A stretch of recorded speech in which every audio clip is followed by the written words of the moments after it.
चलिए दोस्तों, अब शुरू करते हैं। माइक्रोसॉफ्ट एक्सेल्स के अंदर एम्प्लॉय अटेंडेंस शीट किस तरीके से बनाएंगे और उस एम्प्लॉय अटेंडेंस शीट के अंदर हम लोग कैलकुलेशन क्या करेंगे और उस कैलकुलेशन से रिलेटेड क्या क्या फॉर्मूले की ज़रूरत पड़ेगी, उसे आज हम लोग डिस्कस करने वाले हैं। सबसे पहले हम यहाँ पर एक हेडिंग लेंगे। मैंने इतना हिस्सा सेलेक्ट किया, मर्ज एंड सेंटर पे गया और यहाँ पे डाल देता हूँ employee attendance system, employee attendance sheet भी कह सकते हैं या फिर सिस्टम, आप जो मर्जी वो लिख सकते हैं दोनों हिस्से पे। ठीक है, अब इसे आप सेलेक्ट करके सेंटर कर लीजिए, थोड़ा सा बोल्ड कर लीजिए और थोड़ा सा इसकी साइज को इंक्रीज कर लीजिए। अब आपको क्या क्या नीड्स पड़ने वाली है, जिसमें मैं एम्प्लॉय की आईडी ले रहा हूँ, यहाँ पर एम्प्लॉय का नाम ले रहा हूँ, यहाँ पर एम्प्लॉय की एज ले रहा हूँ और यहाँ पे एम्प्लॉय का एड्रेस ले रहा हूँ। ठीक है, उसके बाद हम यहाँ पर उसकी बेसिक सैलरी को देने वाले हैं। बेसिक सैलरी के बाद हम यहाँ पे 1 2 इस तरीके से 30 डेज लिखने वाले हैं। तो मैं चाहता हूँ कि आप 30 डेज इस तरीके से ड्रैग कर लीजिए ताकि आपको ज़्यादा समय ना लगे। ठीक है, तो आपको 30 डेज तक लेके जाना है या 31st तक भी आप डाल सकते हैं, आपके ऊपर डिपेंड करता है। तो 31st मैंने ले लिया, अब इसे बोल्ड कर देता हूँ। इस तरीके से यहाँ पर मैंने उसे संडे, यहाँ पर मंडे इस तरीके से लिया और इन दोनों हिस्सों को भी अब हम ड्रैग करने वाले हैं। कहाँ तक? 31st तक। ठीक है, इससे आपको क्या होगा कि जो समय लिखने में लग रहा था वो बच जाएगा, क्योंकि ये बाय डिफॉल्ट आपको लिख के मिल जाता है। अब अगले हिस्से में क्या करना है वो देखते हैं। 31st तक दे दिया। अब यहाँ पे हमें ये पता करना है कि वो बंदा कितना दिन प्रेजेंट हुआ है, यानी टोटल प्रेजेंट डे लिखोगे। इस हिस्से पे आएंगे और यहाँ पे डालेंगे टोटल अब्सेंट, कितना दिन वो अब्सेंट रहा है, इसके हिसाब से उसको कितना पैसा मिलना चाहिए, यानी कितनी टोटल सैलरी हो रही है, और यहाँ पे बताना है कि उसका कितना पैसा अब्सेंट पे कटा। ये वाला एक्चुअली अब्सेंट पे कटेगा और ये वाला आपको उसका प्रेजेंट पे मिलेगा। ठीक है, अगले हिस्से पे दिखाने वाले हैं कमीशन। अगर कोई भी सेल्समैन, मान के चलते हैं कि कोई मेरा सेल्समैन है और वो सेल्समैन 26 या उससे ज़्यादा दिन काम पर आया है, तो उसे मैं 5.5% का कमीशन दूंगा, उसकी जो भी बेसिक सैलरी रहेगी। और आफ्टर दैट हम प्रोवाइड करने वाले हैं ग्रांट सैलरी, ग्रांट सैलरी। ठीक है, अब इस हिस्से को प्रॉपरली करने के लिए हम लोग क्या करने वाले हैं, थोड़ा सा इसे डिज़ाइन कर लेते हैं ताकि ये बेहतर लुक में आ जाए। सेलेक्ट कर लिया, बोल्ड कर लिया। अगर आपको एम्प्लॉय से रिलेटेड कुछ और डिटेल्स डालनी है, जैसे एड्रेस के अलावा ईमेल, कॉन्टैक्ट, ये सब भी आप यहाँ पे फिल कर सकते हैं। तो मैं वो सारी डिटेल्स नहीं दे रहा हूँ क्योंकि थोड़ा सा टाइम मुझे मिल जाए, ज़्यादा टाइम, बहुत बड़ी वीडियो नहीं बनाना चाहता हूँ। ताकि आपको बेसिक रूल समझ में आ जाए कि एग्जैक्टली करना क्या है। ठीक है, बाकी हिस्से पे आप काम करके उसे और बेहतर कर सकते हैं। अब हम इन हिस्सों को सेलेक्ट करके पूरा यहाँ से लेकर लास्ट तक को एक बॉर्डर क्रिएट कर देते हैं। इस तरीके से सबको सेंटर रखा गया है, राइट, और ये हिस्सा भी हम लोग बॉर्डर प्रोवाइड कर लेते हैं। अब इन हिस्सों को थोड़ा सा डिफ्रेंशिएट करने के लिए मैं कलर का सेक्शन दूंगा, जिसमें मैं यहाँ पर डिफरेंट कलर दे देता हूँ जिससे आपको टेक्स्ट विजिबल दिखे। यहाँ से हम इन्हें एक डिफरेंट कलर दे रहे हैं, तो मैं ये पूरा हिस्सा सेलेक्ट कर रहा हूँ 31st तक का, यहाँ तक का, और यहाँ पे आकर एक डिफरेंट कलर दे रहा हूँ। ठीक है, जिससे आप इजीली मेरे टेक्स्ट को देख सको। तो मैं इस तरीके से लाइट कलर रख रहा हूँ और अगले हिस्से पे जहाँ पे हम कैलकुलेशन करेंगे उसे एक डिफरेंट कलर, यानी कि मैं यहाँ पे ब्लैक दे रहा हूँ और यहाँ से येलो ले रहा हूँ। ठीक है, ये वाला हिस्सा मैं ब्लैक एंड वाइट कर देता हूँ, तो आप यहाँ ब्लैक कलर रख लीजिए और वाइट कर दीजिए। ठीक है, यहाँ तक तो आई थिंक आपको समझ में आ गया होगा कि क्या करने वाले हम लोग हैं। ठीक है, तो अब यहाँ पे हमें मिनिमम 10 लोगों का रिकॉर्ड रखना, ज़्यादा लोगों का नहीं रखने वाला हूँ। तो एम्प्लॉय 101 एक रैंडम नंबर सीक्वेंस दे रहा हूँ और यहाँ से इसे ड्रैग कर देता हूँ 10 लोगों के लिए। ठीक है, यहाँ पे हम उनके नाम प्रोवाइड कर लेते हैं, जैसे आलम, सुरेश, पंकज, नीरज, राहुल, राकेश, पिंकी, सुल्तान, मुकेश और अरमान। यहाँ पे उनकी एज डालनी है, आप अपने हिसाब से जो भी एज देना है आप दे दीजिएगा। 25, 23, 28, 27, 29, 22, 26, 21, 23। और इस तरीके से एड्रेस में मैं सिंपली मुंबई लिख रहा हूँ, बाकी चीज़ें नहीं मेंशन कर रहा हूँ। तो यहाँ पे सबको मुझे मुंबई देना है, तो सिंपल सी बात है, मैं इसे कॉपी एंड पेस्ट कर दूंगा तो सारी जगहों पे मुझे मुंबई मिल जाएगा। अब यहाँ पे सैलरी देंगे, जो कि सैलरी होगी एक्चुअली में 30 दिन की सैलरी होगी। ठीक है कि अगर 30 दिन काम पे आएंगे तो उनको इतना पैसा मिलने वाला है। तो इस तरीके से 19,500 इनकी सैलरी है, 16,800, 15,600, 18,700, 19,500, 13,600, 12,500, 18,500, 19,400 और 16,700। ये उनकी सैलरी मैंने यहाँ पे दे दिया। अब इन्हें सेलेक्ट करेंगे, इतने से को यहाँ पर जाके ऑल बॉर्डर दे देंगे, सबको सेंटर कर लेते हैं ताकि सबकी वैल्यू जो है हमें दिखाई दे। ठीक है, यहाँ से आप चाहिए तो ऑल बॉर्डर करके इन्हें एक बॉर्डर प्रोवाइड कर दीजिए। अब अगले हिस्से पे हमें इनके अटेंडेंस को कॉल करना है। तो यहाँ पे मैं क्या करता हूँ, सबसे पहले इन सबको सेलेक्ट कर लेता हूँ और 31 तक जाकर इन्हें एक आउटलाइन प्रोवाइड कर देता हूँ। तो आउटलाइन दे दिया, इन्हें सेंटर रखूंगा, बोल्ड कर देता हूँ, थोड़ा सा बड़ा साइज कर देता हूँ। ठीक है, सपोज दैट ये बंदा संडे को आया है तो आप उसे प्रेजेंट को पी वर्ड से दिखाओ, अब्सेंट को ए वर्ड से। ठीक है, तो जिस दिन भी आया है उस दिन हम इस तरीके से पी वर्ड रख रहे हैं और जिस दिन नहीं आया है उस दिन हम ए वर्ड का इस्तेमाल कर रहे हैं। दोबारा देखिए, इस अल्फ़ाबेट का आप इस्तेमाल करके इजीली इस अटेंडेंस शीट को क्रिएट कर सकते हैं। कुछ इस तरीके से बिल्कुल कर सकते हैं और ये एक अच्छा तरीका है कि आप प्रैक्टिस करने से ये चीज़ें आपको बन जाएंगी। ठीक है, अगले हिस्से पे हमें क्या करना है ये भी मैं थोड़ा सेलेक्ट कर लेता हूँ।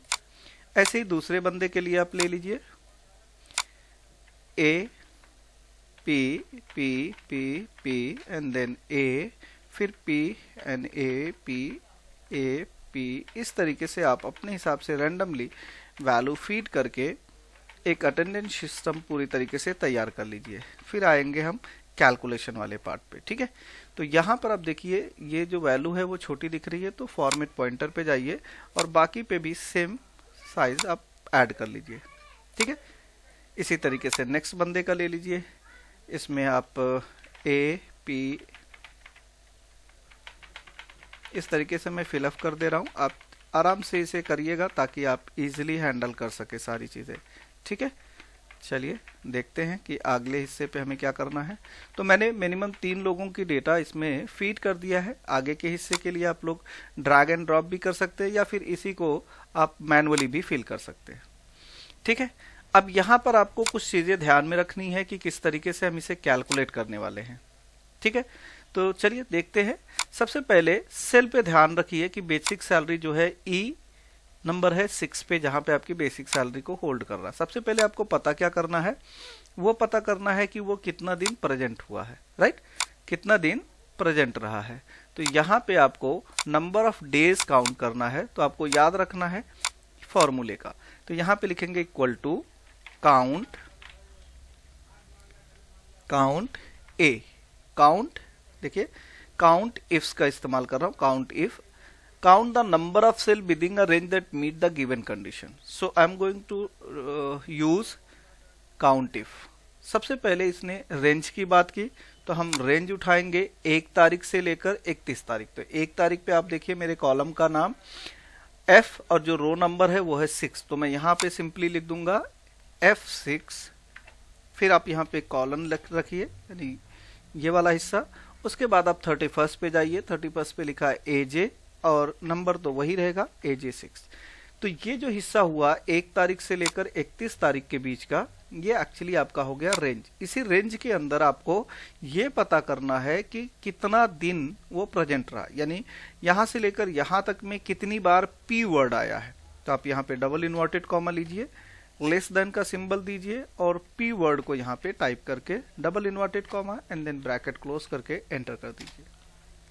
4 दिन प्रेजेंट रहा। देखिए यहाँ पे मैंने क्या किया, लेस देन। अगर मैं ये ना लगाऊं लेस देन तो यहाँ पे 4 दिन एक्चुअली में एब्सेंट हुआ है, और अगर मैं ये हटा दूं तो ये कितना दिन प्रेजेंट हुआ वो बता देगा। तो आप इसी तरीके से दोनों हिस्से कर सकते हैं, लेस देन का इस्तेमाल भी कर सकते हैं और बिना लेस देन के भी। एक बार दोबारा दिखाता हूँ। Equal to count if, bracket open करिए, सबसे पहले रेंज पे जाइए। तो रेंज पे आप 1 तारीख को ध्यान से देखिए, यहाँ पर F और इस समय जो नंबर हाईलाइट कर रहा है वो है 6, तो आपको यहाँ पे सिंपली F6 डाल देना, F6। फिर आप लिखिए कॉलन।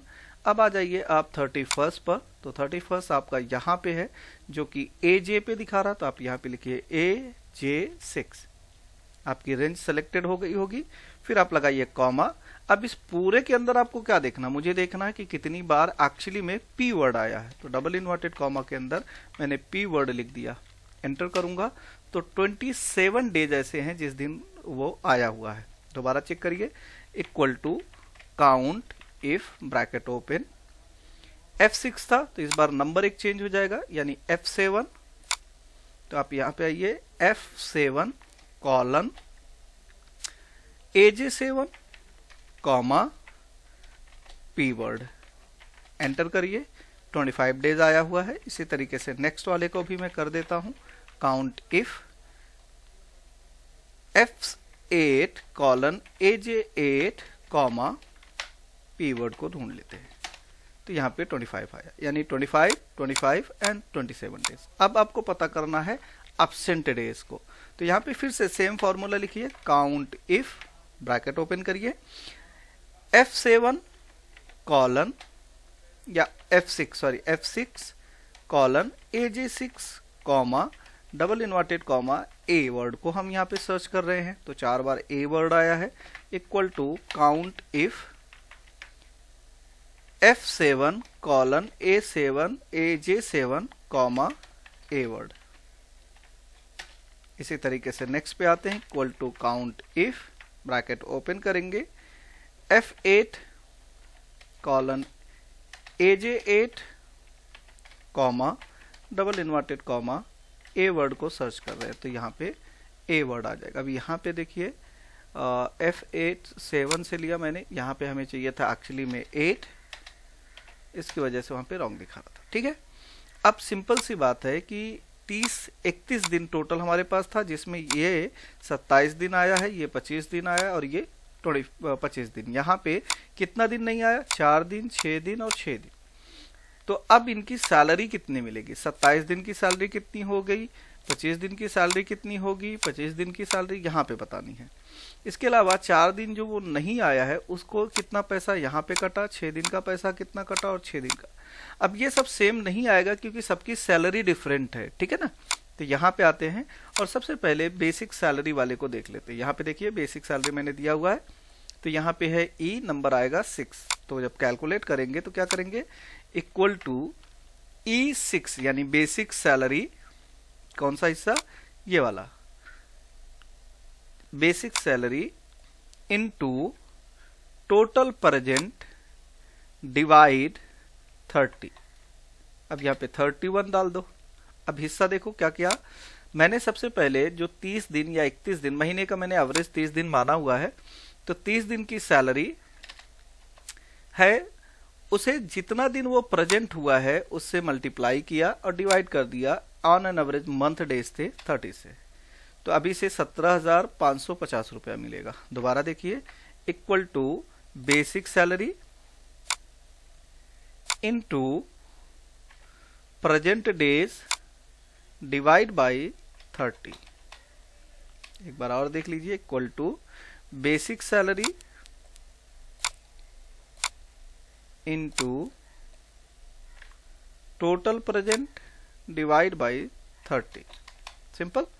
अब यहाँ पे आपको बताना है जो 4 दिन 6 दिन 6 दिन नहीं आए हैं उनका कितना पैसा कट रहा है। तो equal to basic salary minus total salary यानी total present salary, present salary से माइनस कर देंगे तो ऑटोमेटिक आ जाएगा। इसी तरीके से दोबारा देखिए, यहाँ पे E6 था, इस बार E7 यानी basic salary minus total present salary. दोबारा देखिए, इक्वल टू E8 माइनस यानी basic salary minus total present salary, और एंटर कर दीजिए। ठीक है, अब अगले हिस्से में क्या कहा है कि जो भी बंदा 26 या उससे ज्यादा दिन काम पर हमारे यहाँ काम किया है उसको 5.5% कमीशन देने वाले हैं।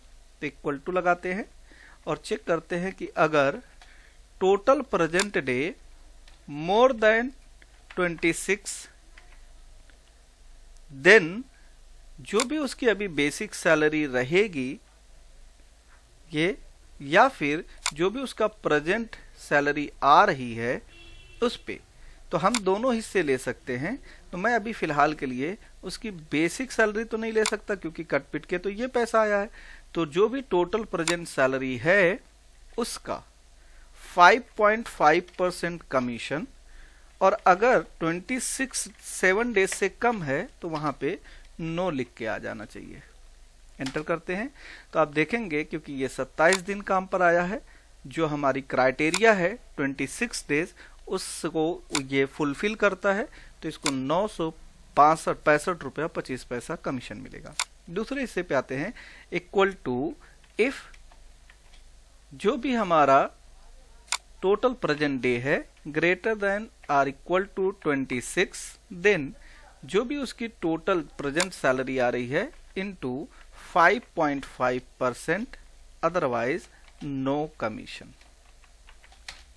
सो यहाँ पे जो भी हमने क्राइटेरिया रखा था उसे ये बंदा फुलफिल नहीं कर रहा है, इसलिए इसके सामने नो लिख के आया कि इसे कमीशन नहीं मिलेगा। अगले हिस्से पे देख लेते हैं, equal to if bracket open करें, total present day greater than or equal to 26, comma जितनी भी उसकी टोटल प्रेजेंट सैलरी है इनटू 5.5%, अदरवाइज नो। एंटर कर दीजिए तो यहाँ पे आप देखेंगे नो आ रहा है। अब याद रखिए कि आप जब इनको कोई भी कमीशन नहीं मिल रहा है तो इनकी सैलरी यानी ग्रांट सैलरी तो यही सैलरी होगी जो है, लेकिन जिसमें कमीशन मिल रहा है उसमें total present salary plus commission add करेंगे तो उसकी ग्रांट सैलरी बनेगी, और जिसमें नहीं है उसके लिए हम लोग सेलेक्ट करके जस्ट इंटर कर देंगे, वही उसकी ग्रांट सैलरी भी है। ठीक है, इस तरीके से आप आगे के हिस्से पे भी काम करना चाहें तो इजीली कर सकते हैं। मैं आपको ये प्रैक्टिकल करने के लिए दे रहा हूं ताकि आप इसे खुद से कर इसे और बेहतर तरीके से समझ सकते हैं। ठीक है, होप कि आपको ये समझ में आया होगा और आप इस पे प्रैक्टिस करिए, आपको जरूर ये समझ में आएगा और अच्छे से करिए। मेरी तरफ से बेस्ट ऑफ लक। चलिए आज के लिए इतना ही। Thank you so much.